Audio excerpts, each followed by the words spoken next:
最近在《紐約時報》看到一個咖喱牛肉的做法，第一眼就覺得好吃。今天做了一大鍋，請朋友來試試。正如預期，大家吃的那是讚不絕口。這麼好的一個方子，一定得分享給大家。我也根據自己的習慣做了一些調整。它不是用牛肉塊，而是用牛肉餡兒，加一勺油先打散。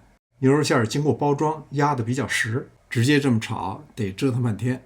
撒入1/2茶匙鹽和1/2茶匙黑胡椒粉，待會兒炒的時候就省事了。拌匀以後備用。一根大一點的胡蘿蔔切成丁，大約1/3英寸見方。一顆大一點的黃洋蔥切碎，大小也和胡蘿蔔丁差不多。我這麼切洋蔥，不等辣味燻眼睛就已經切完了。土豆切成半英寸的丁，這是褐皮土豆。煮的時間稍長，邊緣會融化，能夠增加湯汁的濃稠。再準備一杯冷凍綠豌豆，一塊鮮薑切成末，2瓣蒜也切成末，3塊咖喱切成小塊，這樣便於融化。肉餡裡已經有了1勺油，所以炒的時候只放1勺。炒牛肉餡的過程大約需要3分鐘。不過，如果肉餡的含水量大，可能需要更長時間。炒一會兒，你就會發現中間出現了很多渾濁的液體，這是油和水的混合。不把裡面的水分炒乾，牛肉餡就不會散發出香味兒。當裡面的液體變得清澈透明，就表明水分已經乾了。下入薑末和蒜末。如果你不喜歡那種特別突出的牛肉味兒，可以適當加一些料酒。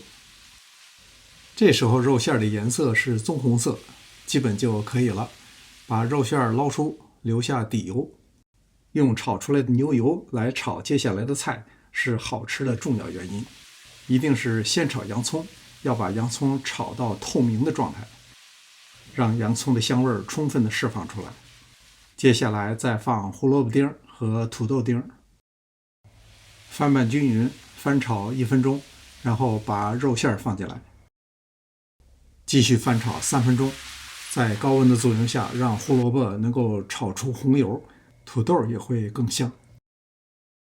這時候把咖喱放進來，等咖喱融化以後，加入2杯水。加水的量是非常關鍵的，要根據你食材的多少來適當增減。加少了多一半會糊，加多了稀了吧唧的味道也淡。像這樣剛好没過食材就最合適。